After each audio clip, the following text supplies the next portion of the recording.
Emma's hands trembled as she folded the last of David's shirts. 3 years had passed since the accident, yet his cologne still lingered faintly in the fabric.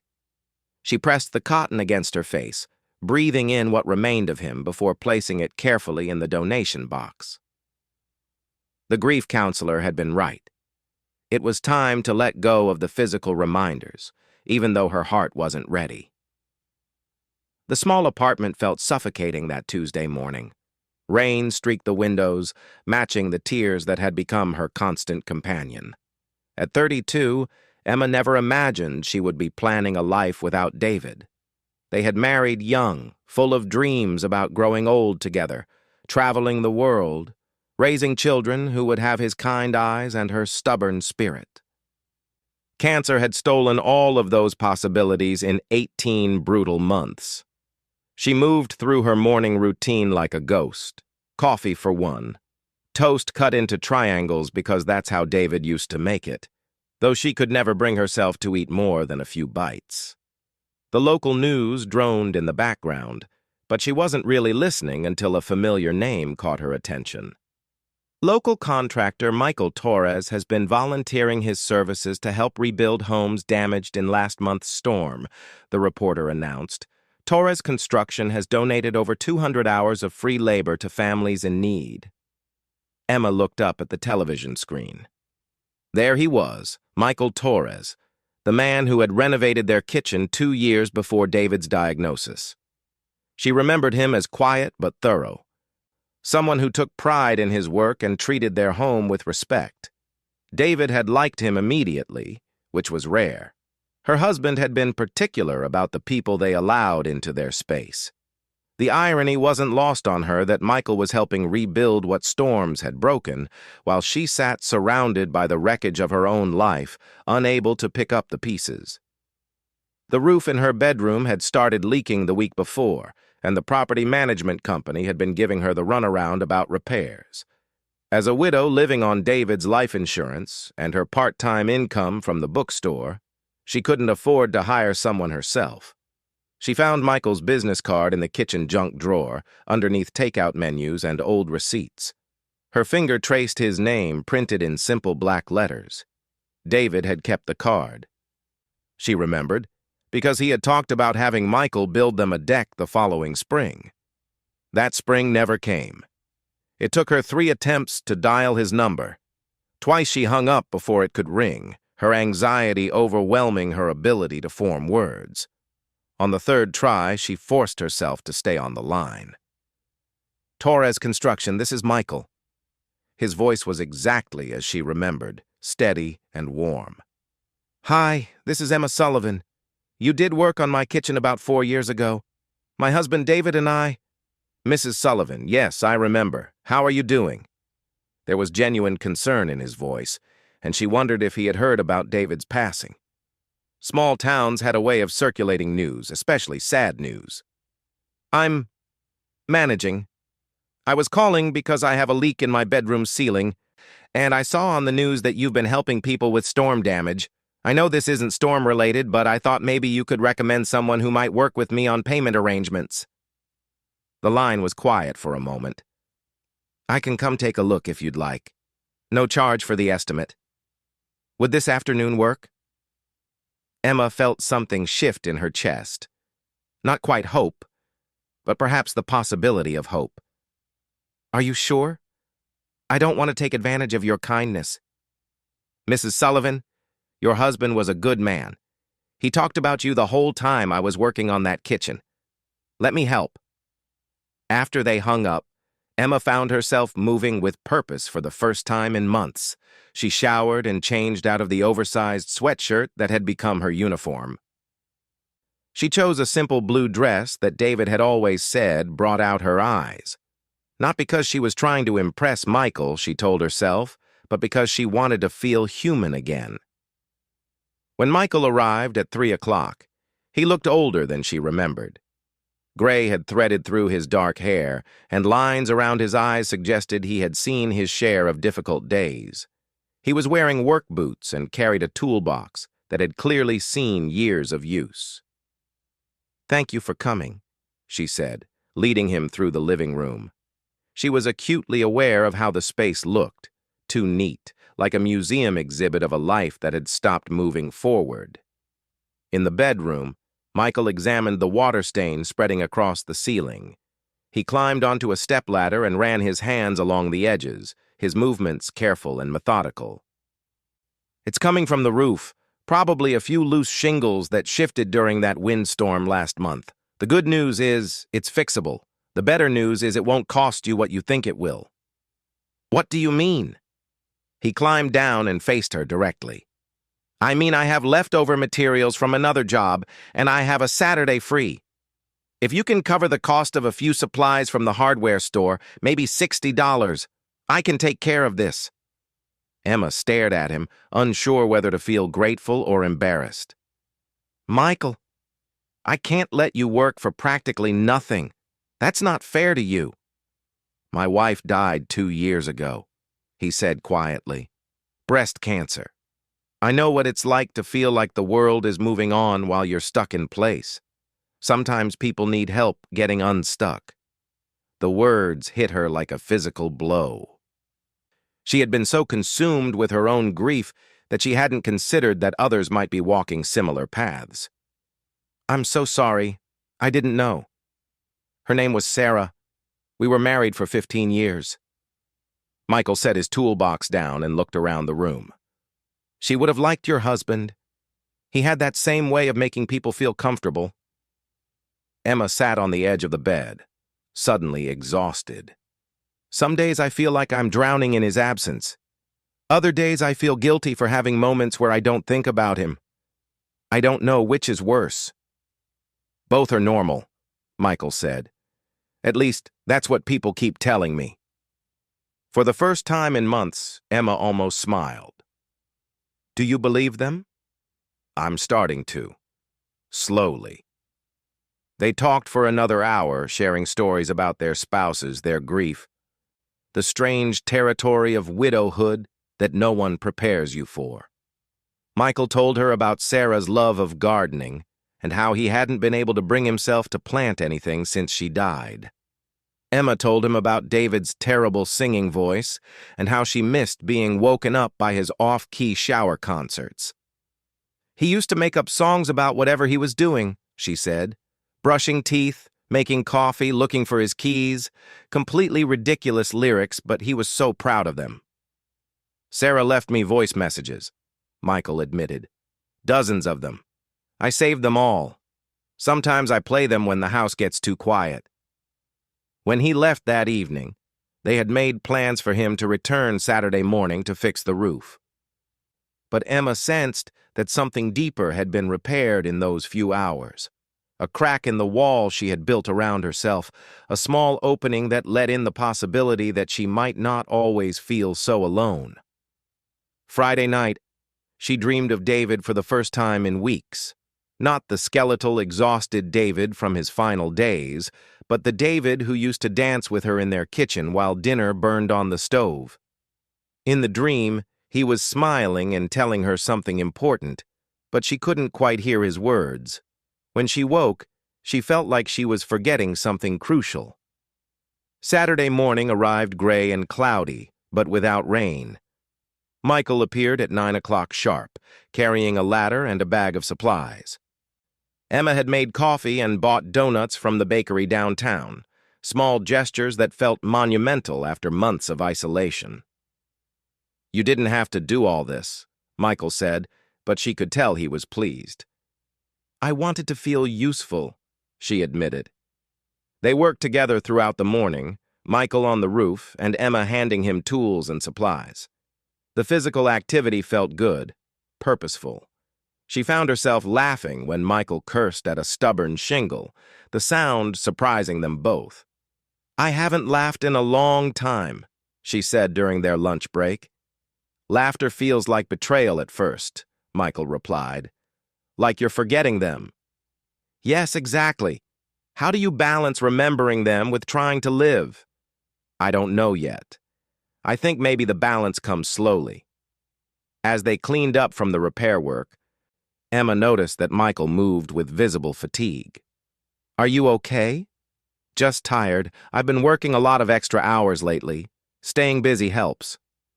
What do you do when you go home? Michael was quiet for a long moment. I sit in my truck in the driveway for a while before I go inside. The house feels so empty. Sarah's presence was everywhere, and now it's like she never existed. Emma understood completely. David's absence is so loud. Does that make sense? Perfect sense. As evening approached, they found themselves sitting on Emma's front porch, watching neighbors walk their dogs and children ride bicycles. Normal life continuing around them while they existed in their bubble of shared understanding. Can I ask you something? Emma said. Of course. Do you think we'll ever feel normal again? Not the same as before, but functional? Michael considered her question carefully. Sarah used to say that people are more resilient than they know. She said it during her treatment when everything felt impossible. I'm beginning to think she was right. I used to be strong, Emma said. I used to handle everything. Now I can barely decide what to have for breakfast. You called me about your roof. You made coffee this morning. You laughed today. Those aren't small things. That evening, after Michael left, Emma stood in her bedroom looking at the repaired ceiling. The water stain was gone. The leak stopped. It was a small victory, but it felt significant. For the first time since David's death, she had taken action to improve her situation instead of simply enduring it. She called her sister that night, the first time she had initiated contact in months. Emma, are you okay? Lisa's voice was immediately concerned. I think I might be starting to be okay, Emma said carefully. I had someone fix the leak in my roof today. That's wonderful. Who did you call? A contractor David and I used before. His name is Michael. Emma paused, searching for the right words. He's been kind. Kind is good. Kind is what you need right now. After they hung up, Emma realized that talking about Michael had felt natural, not like betraying David's memory. She wasn't sure what that meant, but it felt like progress. Sunday morning, she woke to clear skies and decided to visit David's grave for the first time since the funeral. The cemetery was peaceful, and she sat cross-legged on the grass next to his headstone. I met someone who understands, she told him quietly. He lost his wife, too. I don't know what it means yet, but I wanted you to know that I'm trying to figure out how to keep living. A gentle breeze stirred the leaves on the nearby oak tree, and Emma chose to interpret it as David's blessing. She stayed for an hour, talking to him about Michael, about her fears, about the possibility that healing might eventually be possible. When she got home, there was a text message from Michael. Thank you for yesterday. It was the best day I've had in a long time. Emma stared at the message for several minutes before responding. Thank you for helping me remember that I don't have to do everything alone. That night, as she fell asleep in her repaired bedroom, Emma felt something she hadn't experienced since David's diagnosis. Anticipation for tomorrow. It was fragile and uncertain, but it was real. For the first time, the future didn't seem like something to simply survive, but perhaps something to discover.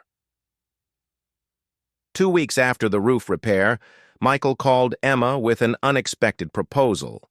He had been contracted to renovate a house for a client who had postponed the project, leaving him with a free Saturday and several hours of prepaid time.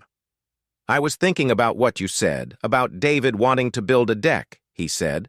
I have some materials left over from another job, and I could use the practice on a smaller project. Would you be interested? Emma found herself standing in her backyard that evening, imagining the space David had envisioned. He had sketched it once on a napkin during dinner, describing how they could have morning coffee outside and host barbecues for friends.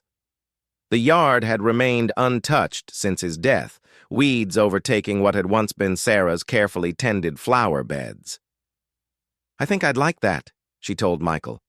But I insist on paying you something. How about this? You provide lunch and help me measure, and we'll call it even. The following Saturday, Emma watched from her kitchen window as Michael's truck pulled into her driveway. She had spent the previous evening at the grocery store, carefully selecting ingredients for sandwiches and browsing the produce section with more attention than she had paid to food in months. Cooking for someone else felt foreign but strangely comforting. Michael emerged from his truck wearing faded jeans and a gray t-shirt, his tool belt hanging loose around his hips. Emma felt an unexpected flutter in her stomach. Not guilt exactly, but awareness.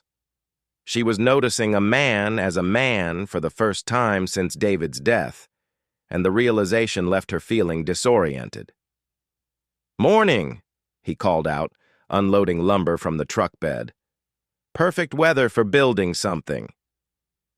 They spent the morning measuring and marking, their conversation flowing easily between practical discussions about deck dimensions and more personal reflections on their respective journeys through grief. Michael had a methodical approach to construction that reminded Emma of David's careful way of approaching problems. Not rushed, but thorough. "Sarah always said I overthought everything," Michael mentioned as he double-checked a measurement for the third time. "She would have had this deck half built by now, probably with better design ideas than mine." "David was the opposite," Emma replied, holding the other end of the measuring tape. "He would start projects with complete confidence and figure out the details as he went. I was always the one reading instructions and making lists." "Did it work, that balance?" Emma considered the question. "Most of the time. We complemented each other in ways that surprised us both." As the day progressed, Emma found herself studying Michael when he wasn't looking. He moved with quiet competence, never wasting motion or energy. When he was concentrating, a small line appeared between his eyebrows. And he had a habit of running his hand through his hair when he was thinking through a problem. These observations felt both natural and forbidden. During their lunch break, they sat on Emma's back steps, sharing sandwiches and cold lemonade. The foundation of the deck was taking shape, and Emma could already envision the finished product. "Can I ask you something personal?" she said carefully. "Sure." "Do you ever feel guilty for having good days?" Michael chewed thoughtfully before answering. "Every single one. Sarah loved life so much, and she fought so hard to stay. Sometimes I feel like enjoying anything is disrespectful to her memory." "I had fun last weekend for the first time in 3 years," Emma admitted. "My neighbor invited me to her daughter's birthday party, and I actually laughed at the magician's tricks. But driving home, I felt like I had betrayed David somehow." "What do you think David would say about that?" The question caught Emma off guard. She had been so focused on her guilt that she hadn't considered David's perspective. "He would probably tell me I was being ridiculous. He hated when I was hard on myself. Sarah used to say that grief is love with nowhere to go," Michael said quietly. "Maybe finding places for that love to live isn't betrayal." That afternoon, as they worked on setting support beams, Emma noticed Michael favoring his left shoulder. "Are you hurt?" "Old injury. Acts up when the weather changes." "What happened?" "Construction accident about 5 years ago. I fell from a ladder and dislocated it pretty badly. Sarah nursed me through the recovery like I was made of glass." Michael's expression grew distant. "She took 2 weeks off work to take care of me, even though I kept telling her I was fine." "You must miss having someone worry about you like that." "I miss being someone's priority," Michael admitted.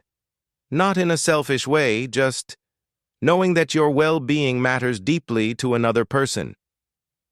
Emma understood exactly what he meant. David had worried about her constantly during his illness, even though she was the healthy one. He would ask if she was eating enough, sleeping enough, taking care of herself. Since his death, no one monitored her daily existence with love. "I started talking to myself," she confessed. David used to ask me about my day, so now I tell him when I get home from work. Out loud. My neighbor probably thinks I've lost my mind. I still set two-place settings for dinner sometimes, Michael replied. Muscle memory. As evening approached, the deck's frame stood completed, looking more substantial than Emma had expected.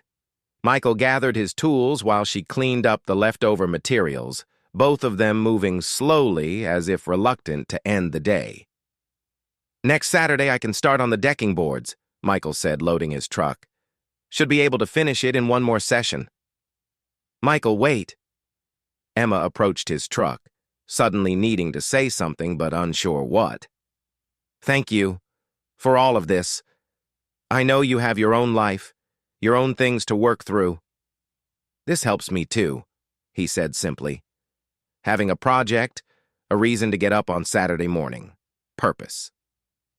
That night, Emma called her grief counselor for the first time in 2 months. How are you feeling about this friendship? Dr. Martinez asked after Emma described her day with Michael.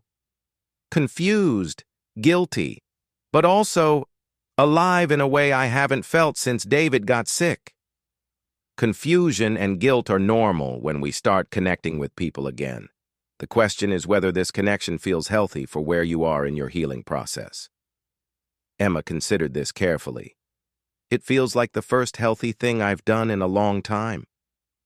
Then trust that feeling, but also stay aware of your emotional state.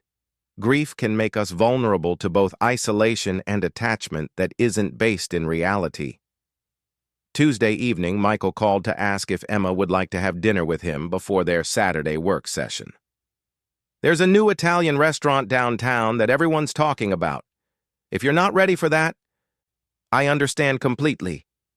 Emma's heart raced as she considered the invitation. Dinner out together felt like crossing a line from friendship into something more intentional. Can I think about it? Of course. No pressure either way. That night, Emma stood in her closet staring at her clothes. She had been wearing David's oversized shirts and comfortable pants for months, but now she found herself considering what she might wear to dinner with a man. The thought felt both exciting and terrifying. She called her sister Lisa the next morning. He asked you to dinner? Emma, that's wonderful. Is it? I don't know if I'm ready. I don't know if I'll ever be ready. What does your heart tell you? My heart is confused. Part of me wants to go, and part of me feels like even considering it is wrong. What would David want for you? Emma closed her eyes, trying to imagine David's reaction to her dilemma. He would want me to be happy, but he would also want me to be careful. Then maybe the question isn't whether you're betraying David, but whether you're ready to take care of yourself in a new situation. Thursday evening, Emma made her decision. She called Michael just before bedtime. I would like to have dinner with you, she said quickly before she could change her mind. I'm glad. How about Friday at 7? After they hung up, Emma immediately questioned her choice. She pulled out her phone to call him back and cancel, but stopped herself. Dr. Martinez had talked about the importance of challenging herself in small, manageable ways. Dinner with someone she trusted felt like an appropriate next step. Friday evening, Emma changed clothes 3 times before settling on a simple black dress and cardigan. She applied makeup for the first time in months, her hands shaking as she tried to remember how to line her eyes. The woman in the mirror looked like a version of herself she barely recognized. Not David's wife, not a widow, just Emma. Michael arrived exactly at 7, wearing khakis and a button-down shirt that brought out the green in his eyes. He looked nervous, which somehow made Emma feel more relaxed. You look beautiful, he said, then immediately flushed. I'm sorry. I don't know if that's appropriate to say. Thank you. You look nice too. The restaurant was warm and dimly lit, with small tables that encouraged intimate conversation. Emma felt hyper-aware of every detail. The way Michael held doors open for her, how he waited for her to order first, the careful distance he maintained while walking beside her. I haven't done this in 20 years, Michael admitted once they were seated. Dating. I'm not even sure this counts as dating. What would you call it? Two people who understand each other sharing a meal. Emma smiled. I like that definition better. Over pasta and wine, they talked about everything except their deceased spouses. Michael told her about growing up in the next town over, his decision to start his own business, his relationship with his elderly father who still called every Sunday. Emma shared stories about her work at the bookstore, her love of mystery novels, her complicated relationship with her well-meaning mother who kept suggesting she get out there and meet people. She means well, Emma explained, but she doesn't understand that getting out there isn't the hard part. It's knowing how to be myself without David that feels impossible. Who were you before you met him? Michael asked. The question surprised her. I was 22 when we started dating. I don't think I knew who I was yet. So maybe this is your chance to find out. Walking back to Emma's house, they moved slowly, neither seeming eager to end the evening. The spring air was cool but comfortable, and the neighborhood was quiet except for the distant sound of television through open windows. I had a good time, Emma said as they reached her front door. So did I. Thank you for saying yes. They stood facing each other in the porch light, and Emma felt the charged moment of possibility that she remembered from her youth. For a second, she thought Michael might kiss her, and she wasn't sure whether she wanted him to or not. Instead, he stepped back slightly. I'll see you Saturday morning? Yes, to finish the deck. To finish the deck. As Emma watched Michael drive away, she realized that somewhere during their dinner, she had stopped thinking about David's absence and started thinking about her own presence in the moment. The shift felt significant, like stepping from one room into another after a long time spent standing in the doorway. That night, she dreamed of dancing with someone whose face she couldn't see. When she woke, she wasn't sure whether the dancing partner had been David or Michael, and the uncertainty didn't frighten her as much as she expected it to. Saturday morning, Michael arrived with coffee and pastries from the bakery downtown. Thought we could start the day right, he said, handing her a cup. As they worked on laying the decking boards, Emma noticed that their rhythm together had changed slightly since dinner. They were more comfortable with casual touches, Michael's hand on her shoulder to guide her attention to something, Emma's fingers brushing his as she handed him tools. Nothing inappropriate, but a new ease with physical proximity. This is going to be beautiful, Emma said, stepping back to admire their progress. David would be proud, Michael replied, then paused. Is it okay for me to say that? Emma considered the question seriously. It's okay. I think it's important to acknowledge that he would have loved this. By late afternoon, the deck was complete. Emma stood on the finished surface, amazed by how substantial and professional it looked. Michael began cleaning up his tools, and she realized their regular Saturday collaboration was ending. What happens now? She asked. Now you enjoy your deck. Have morning coffee outside like David planned. I meant with us. Do we keep seeing each other? Michael stopped organizing his tools and looked at her directly. I would like that, but I also think we should be honest about what we're both dealing with. I don't want either of us to get hurt because we're trying to heal through each other. What does that mean practically? It means taking things slowly, being honest about our bad days and our complicated feelings, not expecting each other to fill the holes that Sarah and David left. Emma nodded, appreciating his directness. I would like to keep seeing you too, as long as we can both be honest when things feel too hard or too fast. That evening, Emma sat on her new deck with a cup of tea, watching the sun set behind the neighbor's oak tree. For the first time since David's death, she felt like she was moving forward rather than simply surviving.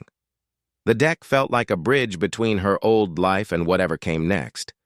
Not a replacement for what she had lost, but a foundation for what might be possible. She took out her phone and sent Michael a text. "Thank you for building this with me, in more ways than one." His response came quickly. "Thank you for letting me." As darkness settled around her, Emma remained on the deck, wrapped in one of David's sweaters but thinking about her future with Michael. The contradiction didn't escape her, honoring her past while embracing possibility. But for the first time, the contradiction felt like balance rather than betrayal.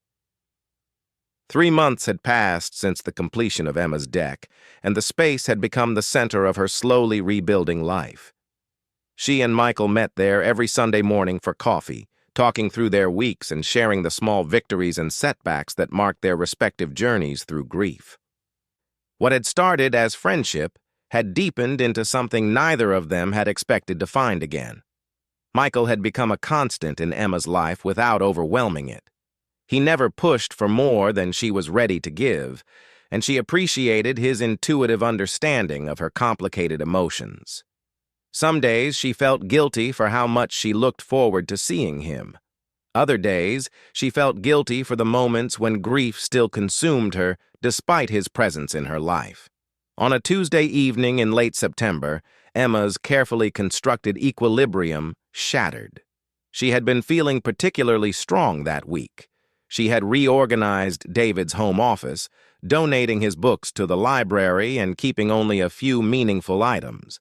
She had even started wearing her wedding ring on her right hand instead of her left, a small but significant gesture that felt like progress.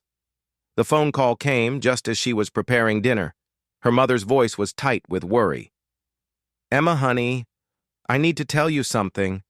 Your cousin Jennifer is getting married next month, and she wanted to make sure you knew before the invitation arrived. She's having the ceremony at Riverside Gardens." Emma's stomach dropped. Riverside Gardens was where she and David had been married, where they had danced under string lights and promised to love each other forever, where David had whispered in her ear during their first dance that he was the luckiest man alive. "I see," Emma managed to say. She wanted to use a different venue when she found out, but they've already put down deposits, and with the economy being what it is. Mom, it's fine. Jennifer shouldn't change her plans because of me." "Are you sure, sweetheart? You don't have to go if it's too difficult." After hanging up, Emma stood in her kitchen staring at the half-prepared meal, feeling like the ground had shifted beneath her feet. The thought of walking into that garden, seeing another couple exchange vows where she and David had promised forever, felt impossible. But the alternative, staying home and letting her grief control her choices, felt equally unbearable. She called Michael without thinking, needing to hear his voice. "Hey," he answered warmly. "How was your day?" "My cousin is getting married at the place where David and I had our wedding," she said without preamble. Michael was quiet for a moment. "How do you feel about that?" "Terrified, angry, sad. Like I'm going to fall apart. Do you want me to come over?" Within 30 minutes, Michael was sitting on Emma's couch, listening as she alternated between tears and fury. She paced the living room, running her hands through her hair and trying to articulate the depth of her emotional response. "I thought I was doing better," she said. "I thought I was healing. But the idea of watching someone else promise forever in the same place where David and I—" She trailed off, overwhelmed. "Healing isn't linear," Michael said gently. "Sarah's oncologist told us that during her treatment. Some days you feel strong, and some days the smallest thing can knock you down. It doesn't mean you're not making progress. But what if I'm lying to myself? What if I'm not actually healing now, just pretending?" Michael was quiet for a long moment before responding. "Can I tell you something about my own experience?" Emma sat down beside him, grateful for his measured presence. "About 6 months after Sarah died, I thought I was doing well. I was working regularly, eating meals, sleeping through the night. Then I went to the grocery store and saw her favorite ice cream in the freezer section. Not just saw it, I actually put it in my cart and made it all the way to the checkout before I remembered she wasn't coming home to eat it." "What did you do?" "I left the cart at the register and sat in my truck in the parking lot and cried for an hour. I felt like all the progress I thought I'd made was an illusion." "Did it get easier?" "It got different. The grief is still there, but it's not as sharp most days. And the good moments don't feel as much like betrayal anymore." Emma leaned against Michael's shoulder, drawing comfort from his solid presence. "I don't know if I can go to Jennifer's wedding." "You don't have to decide tonight. But if you do decide to go, you don't have to go alone." The offer hung in the air between them, loaded with implications.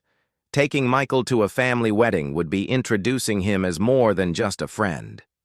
It would be making their relationship visible to people who had known her and David as a couple. "Would you really go with me?" Emma asked quietly. "If you want me there, yes. People will talk. They'll assume things about us." "Are they wrong to assume?" Emma turned to look at Michael directly. His expression was open but serious, and she realized they had reached a moment that required honesty.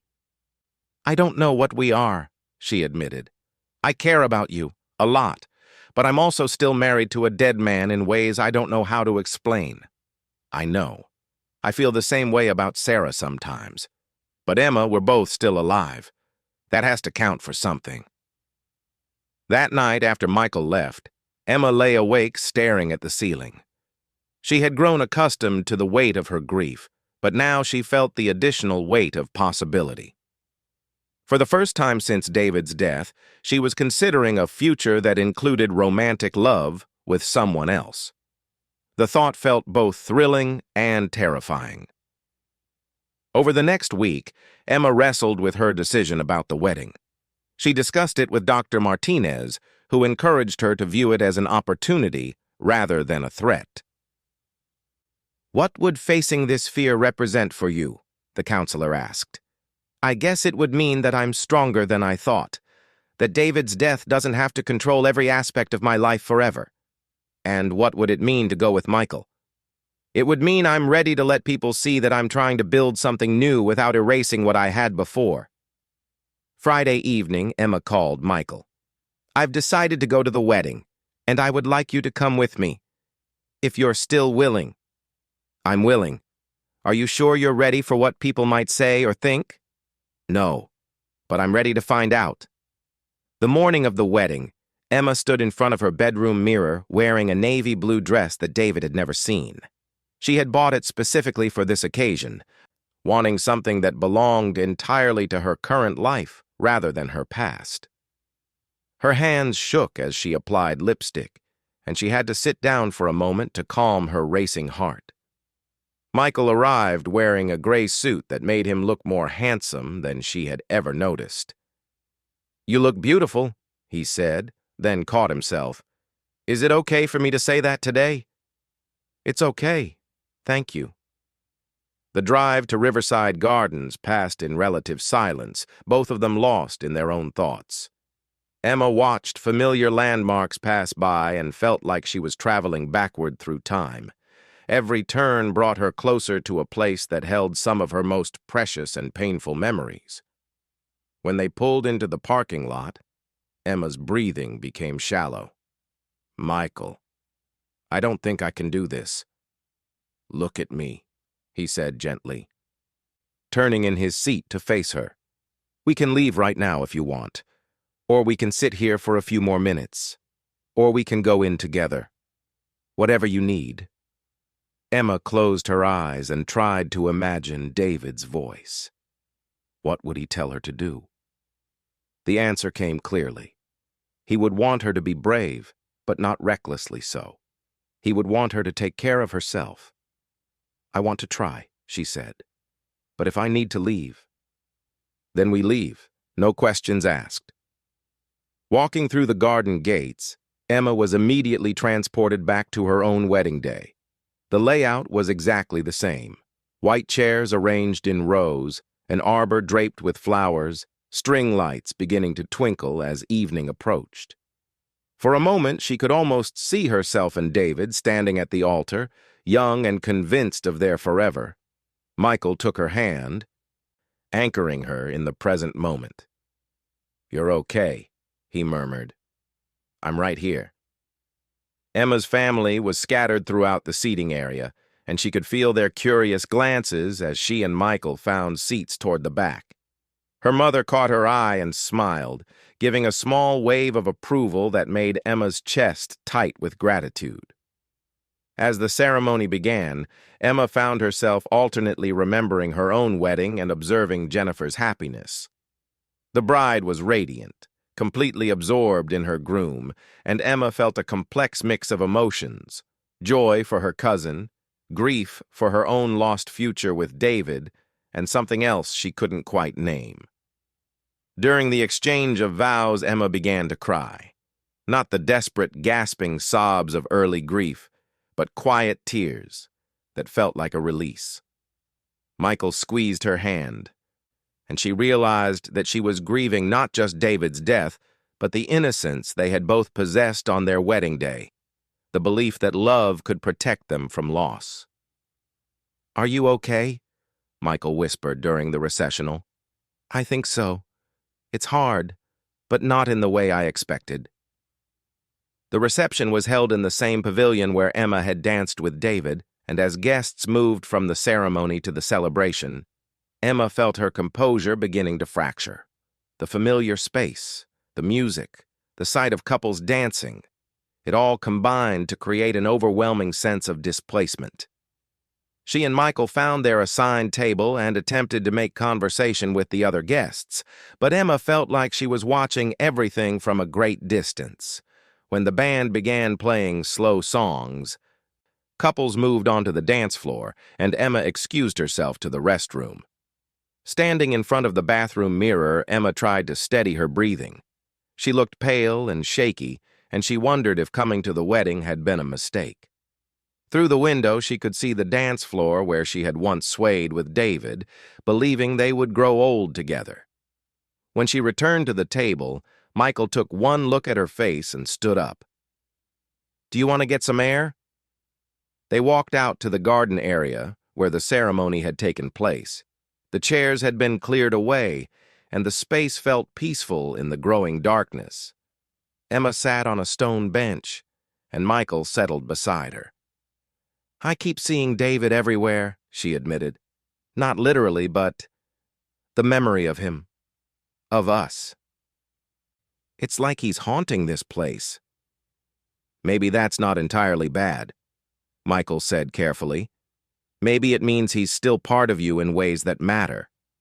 "But how do I honor that without letting it stop me from living?" "I don't know. I think maybe we figure it out as we go."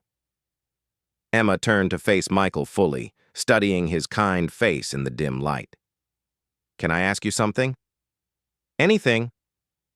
"Do you think about Sarah when you're with me?" Michael considered the question seriously. "Sometimes. Not in the way you might think, though. I think about how she would have liked you and how she would want me to be happy. Do you think about David when you're with me?" "Yes. And I feel guilty about both. Thinking about him and not thinking about him." "Emma, I need to tell you something." Michael's voice was careful, measured. "I'm falling in love with you. Not instead of still loving Sarah, but in addition to it. I don't know if that's possible or healthy or fair to any of us, but it's true." Emma felt her heart race. She had known this moment was coming, but hearing the words spoken aloud made everything real in a way that terrified her. "I think I'm falling in love with you too," she whispered. "And I have no idea what that means or how to do it without destroying everything David and I built together. Maybe we don't have to destroy anything. Maybe love can exist alongside grief without canceling it out." As if summoned by their conversation, a slow song began playing from the reception. Emma could hear couples moving onto the dance floor, beginning the eternal dance of romance and partnership. Without thinking, she stood up and held out her hand to Michael. "Dance with me," she said. "Here, where I danced with David. I need to know if I can do this." Michael stood slowly, taking her hand. "Are you sure?" "No, but I need to try." They moved together carefully, neither of them experienced dancers, just two people holding each other in a space charged with memory and possibility. Emma closed her eyes and let herself feel Michael's arms around her, his solid presence, the way he smelled like sawdust and aftershave. For a few moments, it felt right and simple. Then, without warning, Emma was overwhelmed by a wave of panic. She pulled away from Michael suddenly, her breathing ragged. "I can't. I'm sorry. I thought I could, but I can't." The words came out strangled and desperate, and Emma felt like she was drowning in her own emotions. The weight of everything, David's death, her grief, her guilt about loving Michael, the fear of losing someone again, crashed over her all at once. Michael reached for her, but she stepped backward, shaking her head. "Emma, talk to me. What's happening?" "I'm broken," she said, the words torn from somewhere deep inside her. "I'm so broken, Michael. I loved David completely, and when he died, something in me died too. I don't know if I can ever love someone the way they deserve to be loved. I don't know if I can trust that good things won't be taken away again." Michael stepped closer, ignoring her retreat. "You're not broken. You're grieving. There's a difference." "Is there? Because I feel like damaged goods. Like someone who's been returned to the store with pieces missing." Emma's voice broke completely, and she found herself sobbing in a way she hadn't since David's funeral. All the progress she thought she had made, all the strength she had built, it felt like an illusion in the face of her deepest fears. Michael moved toward her slowly, carefully, and when she didn't pull away, he gathered her into his arms. Emma buried her face against his chest, clutching his shirt in her fists, as if he might disappear if she let go. "I'm so scared," she whispered against his shirt. "I'm scared of loving you and losing you. I'm scared of not loving you enough, because part of me will always belong to David. I'm scared that you'll realize I'm too much work, too complicated, too sad." Michael held her tighter, one hand stroking her hair while she cried. "Emma, look at me." She pulled back slightly, her face streaked with tears, still gripping his shirt. "If you knew everything about me," she said, her voice breaking, "all the ways that grief has changed me, all the days when I can barely function, all the times I'll probably cry for David even when I'm happy with you, if you knew all of that, would you still choose me?" The question hung between them, raw and desperate. Emma felt like she was offering Michael her complete truth, not just her love, but her damage, her complications, her irreparable loss. She was asking him to choose her, not despite her grief, but with full knowledge of it. Michael cupped her face in his hands, his thumbs wiping away her tears. "Emma, I'm not choosing you instead of your grief. I'm choosing you with your grief. I'm choosing you with your love for David. I'm choosing you with your complicated heart and your bad days and your tears for a man I never got to meet, but already respect because he loved you well. But what if I can't give you enough? What if I'm too scared, too broken? Then we figure it out together, one day at a time, and if some days are too hard, we'll handle those too." Emma searched his face, looking for signs of doubt or reservation. Instead, she found steady certainty and something that looked like complete acceptance. "I love you," she said, the words feeling both foreign and right. "Not the same way I love David, but real and true and terrifying. I love you too, all of you, even the parts that feel broken." "What happens now?" Michael smiled, still holding her face.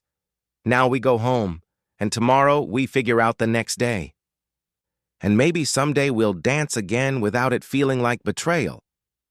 Will you be patient with me, even when I'm difficult?" "Emma, I lost Sarah after 15 years of marriage. I understand that love and loss aren't opposites. They're partners. I'm not going anywhere." As they walked back toward the reception to say their goodbyes, Emma felt lighter despite her tears. The garden no longer felt like a shrine to her past, but like a place where she had learned something important about her capacity to love again without forgetting what she had lost. 6 months later, Emma and Michael sat on the deck he had built, watching the sun set behind the oak tree. Emma wore David's wedding ring on a chain around her neck, and a simple silver band from Michael on her left hand. The contradictions of her heart had become a kind of harmony, loving David eternally, loving Michael daily, finding room for both truths in her life. "Do you ever regret it?" she asked Michael as they shared their evening coffee. "Taking on someone so complicated?" Michael considered the question seriously, as he always did. "I regret that it took loss to bring us together, but I don't regret loving you, complications and all." Emma leaned against his shoulder, feeling grateful for his steady presence and for her own courage in allowing love to find her again. She had learned that healing didn't mean forgetting, and that choosing life after loss was both the hardest and most worthwhile thing she had ever done. In the distance, a neighbor's wind chimes sang softly in the evening breeze, and Emma chose to hear it as David's blessing on the life she was building, different from what she had planned, but real and precious and worth choosing every single day.